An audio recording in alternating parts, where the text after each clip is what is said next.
Kalau enggak sholat subuh, jangan, ya, jangan merendahkan orang, ya, tawadu. Tengok tetangga itu, subuh orang mengaji dia nggak tidur, jangan, ya, aduh ya Allah, masih jauh dari kesempurnaan amal ibadah kita. Ya, makanya Rasulullah SAW bersabda, kita masuk surga bukan karena amal ibadah kita. Kita masuk surga bukan karena amal ibadah kita, tapi karena rahmat Allah. Tengok itu. Ini menyadarkan kepada kita bahwa kita tidak boleh bergantung bersandar kepada amal ibadah. Di mana datangnya rahmat Allah? Datangnya rahmat Allah pada pengajian, kepada ketaatan kepada Allah. Paham Bu? Paham Bu? Alhamdulillah. Kemudian berikutnya Rasulullah SAW bersabda, nah ini baru saya sebutkan tadi, tidak seorang pun dari kalian yang dimasukkan surga oleh amalnya, dan tidak juga diselamatkan dari neraka karenanya, tidak juga aku, termasuk juga Nabi, kecuali karena rahmat dari Allah. Hadis riwayat Muslim. Gimana Bu? Kita bisa bergantung bersandar mengandalkan amal kita. Kita berdoa, hati akal ini manajemen hatinya ini. Jangan berdoa hati akal pikiran kita bergantung kepada amal ibadah. Ini ketika doa kita belum dikabulkan atau tidak dikabulkan, kita akan stres dan bahkan berhenti dalam berdoa. Tapi hati akal pikiran bergantung kepada Allah, kepada rahmat Allah, kepada karunia Allah dalam berdoa. Jadikan doa kita itu sebagai ubudiyah, sebagai ibadah. Ud'uni kata Allah, ud'uni astajib lakum. Mintalah maka akan aku kabulkan. Menjalankan perintah Allah dalam berdoa. Ini manajemen hatinya. Kemudian berikutnya, bila seorang hamba paham dan sadar bahwa ia bisa beramal ibadah karena atas izin Allah. Tengok Bu, kita bisa beramal ibadah atas izin Allah. Kalau Allah tidak mengizinkan, kita nggak sampai ke masjid. Coba sadarkan dalam hati seperti itu, agar tidak timbul ujub. Merasa kita bisa beramal ibadah karena kemampuan kita, kesanggupan kita, kehebatan kita. La haula wala quwwata illa billah. Tawadu, rendah hati. Kemudian dia yang menghendakinya kita bisa beramal ibadah. Dia menggerakkan hati kita, memberikan kekuatan dan kemampuan kepada kita. Ia tidak akan bergantung, bersandar dan berharap kepada amalnya. Ia akan bisa ikhlas dalam beramal dan tidak menginginkan surga dan dijauhkan dari api neraka dalam menjalankan amal ibadah. Tengok nih Bu, agar bisa ikhlas dalam beramal ibadah. Ya, Bu, agar bisa ikhlas dalam beramal ibadah, jangan bergantung bersandar kepada amal ibadah. Dia bergantung kepada Allah, karena Allah mengharap ridha Allah. Ini kata Imam. Kemudian berikutnya, ciri bergantung kepada Allah adalah harapannya untuk meraih ridha Allah, dekat dan mengenal Allah, tidak berkurang ketika dia jatuh dalam kemaksiatan, dan tidak bertambah ketika dia melakukan kebaikan. Ini ciri orang bergantung kepada Allah. Ketika dia tergelincir kepada maksiat dan dosa, harapnya untuk meraih ridha Allah tidak berkurang. Harapnya untuk dekat dan mengenal Allah tidak berkurang. Ustaz, Bu, Ustaz, gak semangat saya ibadah lagi, gak semangat saya dalam kehidupan ini lagi. Kenapa Pak? Kenapa Bu? Taat maksiat, gak semangat saya Ustaz. Ini akibat dia bergantung, bersandar kepada amal ibadahnya. Ini bahayanya. Akhirnya dia berhenti dalam beramal ibadah. Dia bersandar kepada Allah. Ya. Seolah-olah Allah tidak mengampuni dosanya. Seolah-olah rahmat Allah kecil. Ini bahaya. Paham ya Bu ya? Ini kata Imam. Ketika hatinya hanya bergantung kepada Allah, ketika dia tergelincir kepada maksiat dan dosa, hatinya tetap tegar, tetap bangkit, kembali dia bertobat kepada Allah. Dia tidak menyerah, dia tidak berhenti buruk sangka, suuzon kepada Allah. Ini banyak kejadian jemaah saya.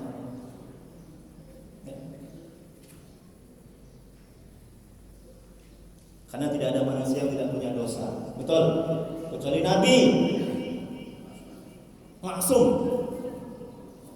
Ini kata Imam. Ya.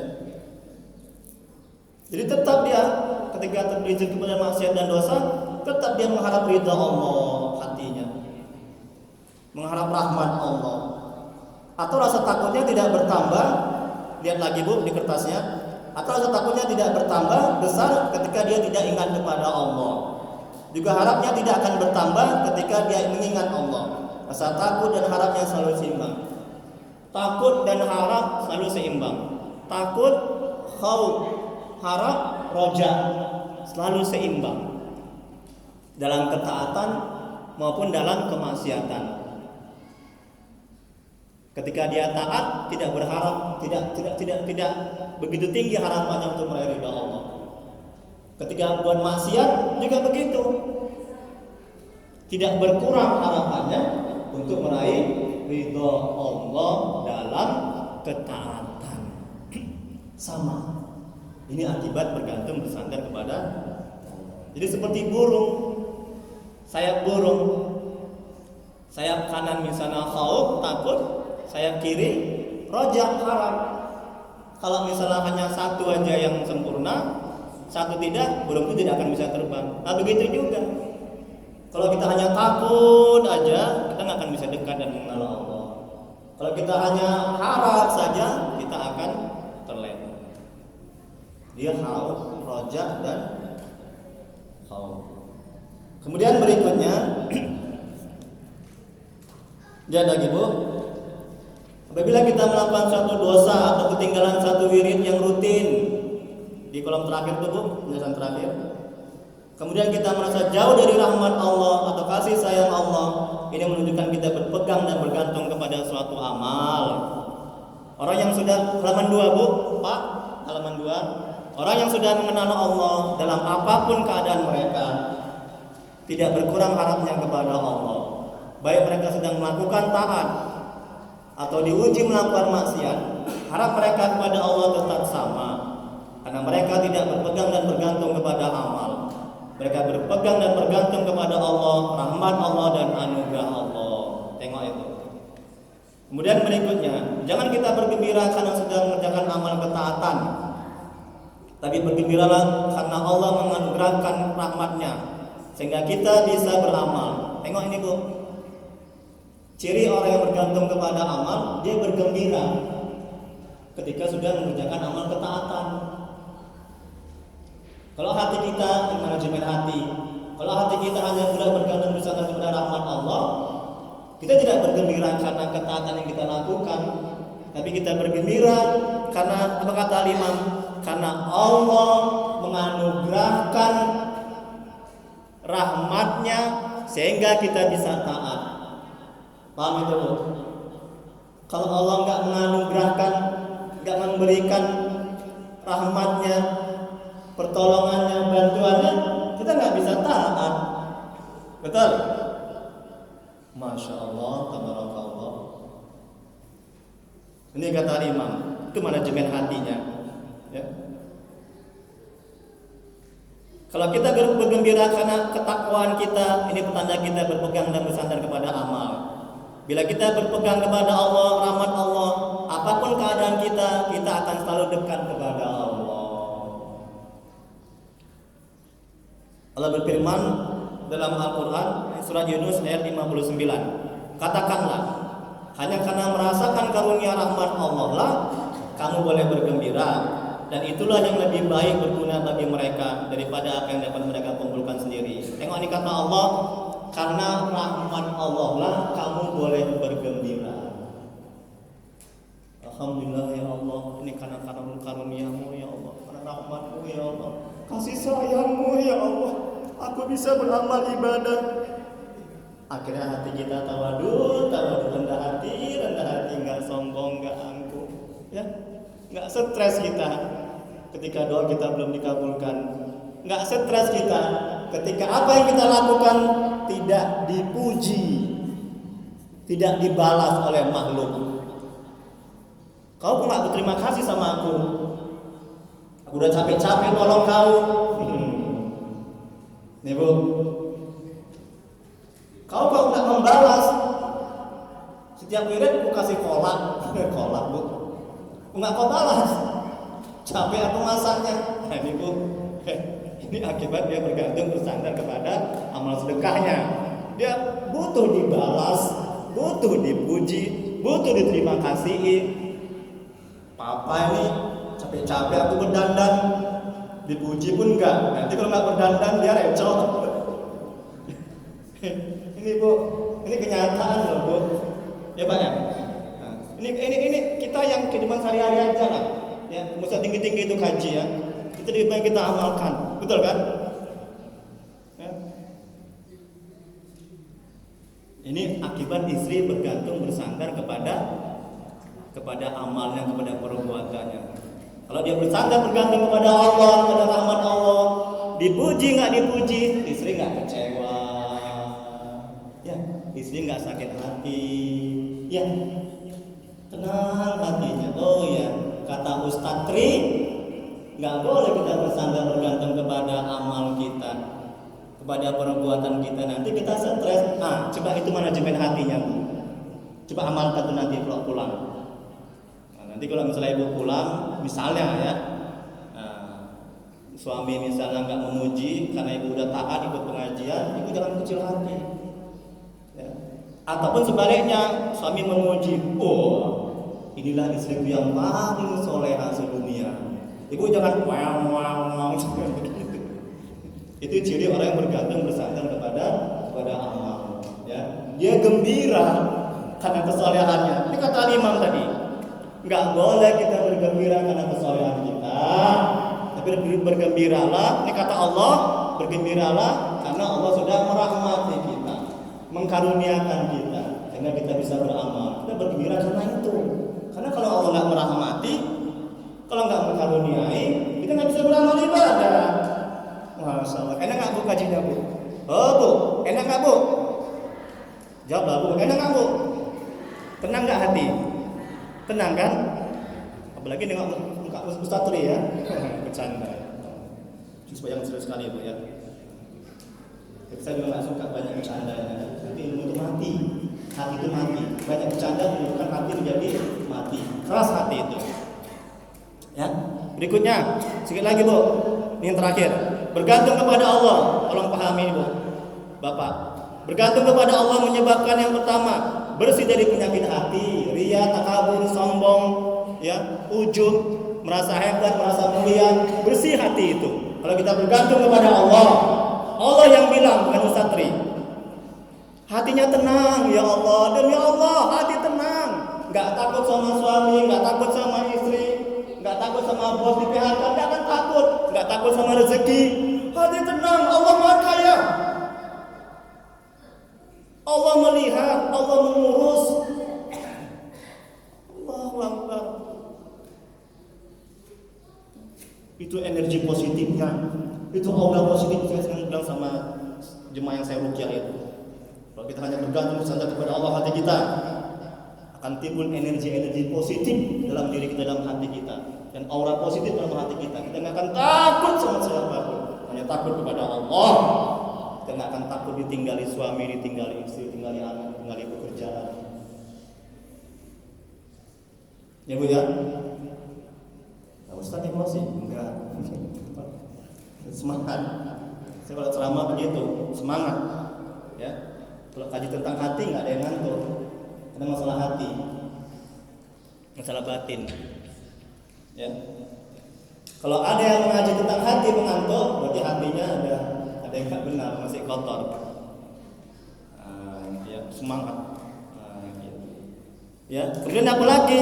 Bergantung kepada Allah menyebabkan tidak merisaukan nasibnya. Dia telah merasa cukup dengan apa yang telah ditakdirkan oleh Allah. Yang kedua, lenyap rasa seseorang dalam penghambaan terhadap sama manusia. Yang ketiga, amal ibadahnya diterima. Tengok Bu, amal ibadahnya diterima kalau kita hanya bergantung kepada Allah. Kita akan bisa ikhlas dalam beramal.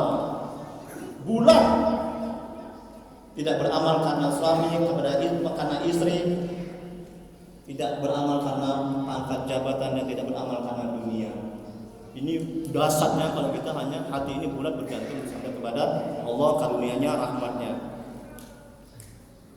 Amal ibadah yang diterima tidak lagi diperbudak oleh dunia dan perhatiannya berpaling kepada akhirat dan Allah. Yang keempat, nafsu lemah. Tengok nih, nafsu terkekang kalau kita hanya bergantung kepada Allah dan rahmat-Nya, sehingga perbuatannya sesuai dengan apa yang diridhoi oleh Allah.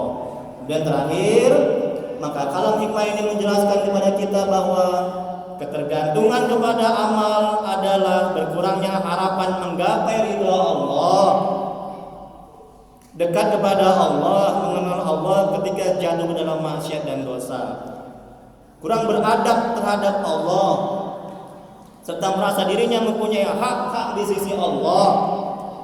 Dalam kondisi seperti ini berarti ia telah menyekutukan Allah dengan amalnya. Tengok itu. Dan kebodohannya sungguh tampak nyata. Kenapa bodoh? Ya karena dia menganggap ketika dia bergantung kepada makhluk benda itu yang dapat menyelamatkannya, memuluskannya, memberikannya. Dia bergantung bersandar kepada suami dalam bekerja, dalam beramal. Dia menganggap suaminya yang memberi makan, padahal tidak. Suaminya hanya sebagai jalan. Betul Pak? Betul Bu? Sampainya nikmat kepada istri. Hakikatnya yang memberi makan Allah, memberi rezeki Allah. Masya Allah. Jadi kalam hikmahnya kembali ke atas. Syekh Al-Imam Ibnu Athaillah Sakandari mengatakan, sebagian tanda berpegang atas amal ialah kurang harapannya kepada Allah ketika terjadi kesalahan-kesalahan. Jadi kalau orang dalam beramal ibadah, dia bergantung bersandar kepada amalnya, ketika tergelincir ke dalam maksiat dan dosa, berkurang harapnya kepada Allah untuk meraih ridha Allah, untuk meraih rahmat Allah. Begitu juga dalam kehidupan sehari-hari. Ketika seorang istri itu masak di dapur, dia bergantung bersandar kepada perbuatan masaknya, dia tidak bersandar kepada Allah, kepada rahmatnya. Ketika apa yang dia masak itu nggak dimakan sama suami atau nggak dipuji, dia akan stres. Capek aku masak dari mulai pagi sampai siang, sedikit pun suamiku nggak ada memujiku. Akibatnya nih, boro-boro dipuji, dimakan pun tidak masakanku. Ini akibatnya. Ini penting nih. Dikasih uang belanja sedikit merepet, marah. Dikasih banyak, kurang terima lagi. Ini akibat bergantung bersandar kepada suami, tidak kepada Allah. Kalau dia bergantung bersandar kepada Allah, kepada rahmatnya, dikasih uang belanja sedikit, hatinya ridho, hatinya sabar, hatinya senang. Apalagi dikasih banyak. Paham Bu? Paham Bu? Alhamdulillah. Semoga bisa kita amalkan. Wallahu a'lam. Hanya Allah yang Maha mengetahui. Baik, ada berapa menit lagi? Saya buka tanya jawab. Kemudian nanti sekitar 5 sampai 10 menit kita masuk sesi yang kedua, materi yang kedua, keutamaan salat berjamaah di masjid dan keutamaan sedekah. Ini penting juga. Dan bagaimana manajemen hatinya agar kita mau ke masjid, memakmurkan masjid. Bagaimana manajemen hatinya agar kita mau bersedekah, enggak pelit bin madin. Bagaimana manajemen hatinya agar tidak terjadi konflik, ya kan Pak, antar pengurus, saling gontok-gontokan, saling berantem, saling mau menang sendiri, boykot masjid, nggak mau ke masjid, la ilaha illallah, marah dia di masjid. Mudah-mudahan di sini nggak ada, ya. Ini penting. Bagaimana manajemen hatinya? Ambil mati aku nggak mampu menginjak masjid itu. Ya, nauzubillah. Ini penting, ya. Nah, kita jelaskan bagaimana manajemen hatinya agar rukun-rukun damai, ya. Kemudian tidak ada terjadi konflik antara pengurus. Wallahu a'lam. Baik, silakan Bapak Ibu, mungkin ada yang berdiskusikan.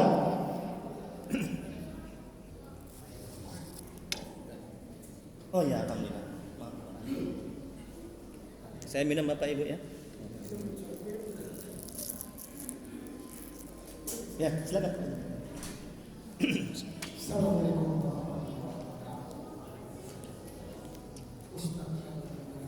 Ya. Dan ini sangat menarik karena yang dibahas adalah hati. Ya, alhamdulillah. Ini Ustaz, hati ini kalau tidak sehat berarti tahan uji. Betul. Jadi inilah dedikasi Ustaz ujinya. Masyaallah. Berarti kalau hati kita rasakan istiqomah ini sehat, sampailah yang cita-cita. Pasti menderita, pasti menderita, tahan menerima ujian. Betul. Ini Ustaz sebagai supaya jelas sama kami, Ya. makin jelas ya makin. Berarti ya Ustaz, ujian ini kan Ustaz hanya apa saja. Ya. Tapi kalau ini banyak itu adalah karena kita terjerumuskan.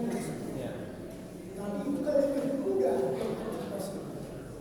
Kemudian ujian juga melaksanakan perintah Allah. Apakah kita lulus atau tidak? Ya. Yang ketiga, tahan tidak melaksanakan perintah Allah. Ini baru satu saya, Ustaz bilang. Maksud saya supaya kami lebih tahu. Sedangkan yang terakhir adalah ujian itu adalah yang tidak cocok dengan kita. Perbuatan pilihan Allah. Ya. Jadi ini Ustaz, bahwa sebenarnya kita ini sudah dipilih Allah. Apa yang terjadi sebenarnya? Tapi tidak sama jadi Ustaz. Jadi di sini Ustaz, dua sebenarnya. Kalau datang cobaan Ustaz, memang kalau sehat hati kita bisa tidak. Ya. Tapi kenyataannya, saya sendiri Ustaz, katakanlah ujian saya lihat dua yang saya utamakan sama Ustaz, mohon. Ya. Pertama, waktu saya sakit Ustaz, ada cobaan. Artinya, saya tahu ini tahu ya. Kalau sakit, kalau harus tolong. Kalau saya tidak sakit, tapi kan tidak sembuh. Kau suruh ya Allah harus sabar. Tapi saya jujur, saya tidak bisa sabar karena sakit kali. Kan bisa. Ini yang pertama. Yang kedua, terhadap warga kami. Ini kuliah. Kenapa yang tidak tahan? Karena selama ada sehat-sehat, ekonomi ini lebih plus. Jadi kalau saya lihat permohonan kami akibat ketiadaan, maksudnya kurang rezeki. Bagaimana saya bisa mudah, sedangkan itu agak payah pun. Contoh bersama saya, Pak Haji adalah dia ada pensiun, anak dia bisa tidak beribadah, jadi artinya sudah. Yang dipilihkan Allah ini kan sudah sama-sama baik sebenarnya. Tapi bagaimana supaya kita ridho? Ridho pilihan Allah itu kan ada yang benar, ada yang benar. Bagaimana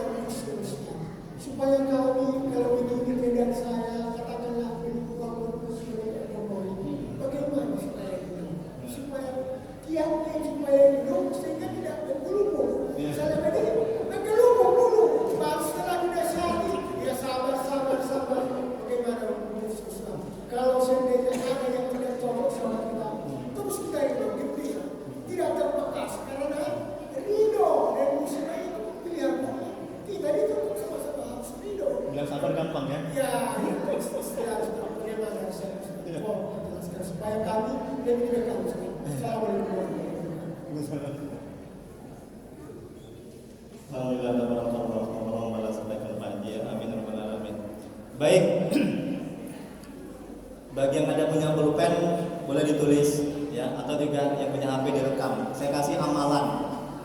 Ini sangat bagus sekali nih. Saya mengalami anak saya sakit demam lama. Dan ini terjadi sama diri saya baru-baru. Sehat, udah pulang, gembiranya minta ampun. Gembira nggak Bu, anak kita sehat? Gembira kan Bu? Bu, ya, sambil menerima makanan sambil mendengarkan ya Bu ya. Nanti salah mengamalkan. Gembiranya luar biasa, ya, senangnya luar biasa. Tapi besoknya demam lagi. Ya Allah, Ustaz juga manusia, punya hati. Allah Akbar. Udah lama sakit demam, ya, udah sehat, keluar rumah sakit, besoknya demam lagi. Coba bayangkan itu, ya. Aduh ya Allah. Ini saya berbagi. Alhamdulillah saya punya amalan ini. Allah memberikan kesabaran dalam hati saya. Allah memberikan ridho. Jadi saya nggak mau tahu sendiri, saya berbagi supaya Bapak Ibu ketika mendapat musibah, ya, Ibu amalkan, Ibu akan bisa kuat ketika mendapatkan seberat apapun cobaan dari Allah Subhanahu wa taala. Ya Bu ya. Nah, jadi bagi yang punya pulpen ditulis, bagi yang punya HP direkam. Atau nanti bisa juga saya nanti bisa digabung sama grup saya di WA ini, nanti saya share di grup. Tapi ini karena ada pertanyaan dari Pak Haji, maka saya jelaskan dulu. Ya. Bagaimana caranya Ustaz agar bisa bersabar? Ngomong sabar-sabar itu gampang. Ya, enak. Ya. Saya sakit lama Pak. Sabar ya, sabar. Kau ialah yang tak kali mau ngomong sabar. Kau nggak merasakan, betul kan? Sering begitu kan?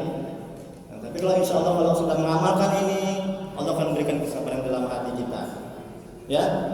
Jadi yang pertama, kita ruqyah.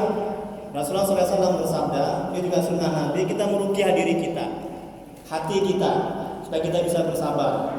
Ya. Yang pertama, itu baca istighfar 7 kali. Ketika ada musibah sakit, langsung amalkan amalan ini. Istighfar 7 kali, selawat 7 kali, syahadat sekali, kemudian kirim Al-Fatihah untuk Nabi, sahabat Nabi, keluarga Nabi, untuk Syekh Abdul Qadir Al-Jailani. Itu sultan waliullah. Itu sultannya para wali-wali Allah. Ya. Karena kita tidak memenuhi syarat amal ibadah kita untuk terkabulnya doa. Makanya kita berwasilah kepada Nabi dan kepada wali Allah. Itu sunnah Nabi, itu perintah Allah dalam Al-Quran. Wasilah, ya. Minta tolong kepada Nabi, kepada wali Allah, Syekh Abdul Qadir Al-Jailani, supaya dikabulkan doa kita. Jadi para wali Allah, orang sufi, begitu dia wasilah. Ya. Kemudian kirim Al-Fatihah kepada guru kita, kepada orang tua kita, kepada kaum muslimin dan muslimat. Kita kirim Al-Fatihah. Yang berikutnya yang kelima, baca surat Yasin sekali. Ya Bu ya. Jadi yang pertama apa tadi Bu? Istighfar, selawat, syahadat, kirim Al-Fatihah, surat Yasin sekali. Yang berikutnya ayat kursi 7 kali. Berikutnya surat Al-Fatihah 7 kali. Kemudian Al-Ikhlas 3 kali, Al-Falaq sekali, An-Nas sekali.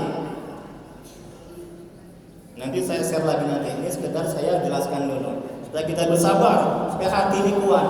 Bu, Bu, sabar di mana letaknya? Di kepala? Di hati. Hatimu sebelah sini Bu, dada sebelah kiri. Ini di hati. Bukan di sini, bukan di perut, bukan di sini. Hati. Sabar letaknya di hati. Agar bisa bersabar, kita perbaiki hati kita. Itulah kita istighfar, mohon ampun, selawat. Ya. Dan kemudian kita ada ayat, kita tiupkan ke ayat ini. Berdoa, minum air itu dan sapukan ke muka. Lebih baik lagi pakai daun bidara. Nah, daun bidara itu ada di Quran dan juga ada di hadis itu kan. Itu sangat baik dan bagus untuk mengobati banyak macam penyakit, daun bidara. Dan juga untuk mengusir jin dan setan. Saya kalau meruqyah pakai daun bidara. Digiling 7 helai. Udah, digiling, nggak usah halus sekali, dimasukkan ke air. Ya. Kemudian diminum air itu sama daun bidaranya. Insya Allah, atas izin Allah, sabar, tenang hati itu. Ustaz kok tahu? Saya sudah melakukan, sehingga saya tidak berontak, tidak stres ketika anak saya sakit lagi, masuk rumah sakit lagi. Ya Allah, tenang hati saya. Dan itu yang pertama, paham Bu? Yang kedua, setelah melakukan ruqyah ini, yang kedua, ibu sholawat. Ini penting Bu, ibu juga lakukan. Ibu sholawat, Allahumma sholli ala sayyidina Muhammad wa ala alihi wasallim. Jangan Muhammad aja, termasuk juga keluarganya. Ini sangat dianjurkan. Allahumma sholli ala sayyidina Muhammad wa ala alihi wasallim. Ketika ibu sholawat, hati ibu coba hadapkan, ingatkan kepada makam Nabi. Saya ulangi lagi. Ketika ibu sholawat, coba Bu, insya Allah izin Allah, ibu akan bisa bersabar. Saya mengalami Bu, demi Allah, jemaah-jemaah saya juga bersumpah kepada Allah, demi Allah, jemaah-jemaah saya juga saya kasih amalan ini, alhamdulillah mereka bisa bersabar. Segala macam penyakit bisa sembuh atas izin Allah. Tapi yakin ya, kalau nggak yakin nggak akan bisa. Sembuh nggak ya, sabar nggak ya, buruk sangka kepada Allah. Ingat azab Allah kalau kita buruk sangka. Betul Bu? Ketika sholawat Allahumma sholli ala sayyidina Muhammad wa ala alihi wasallim, coba hati ibu arahkan, ibu ingat kepada makam Nabi. Kalau belum pernah ke Mekah, ke Madinah kan nggak tahu, udah bayangin aja. Kemudian hati kita sadarkan, kita mengirim doa dan mengagungkan dan memuliakan.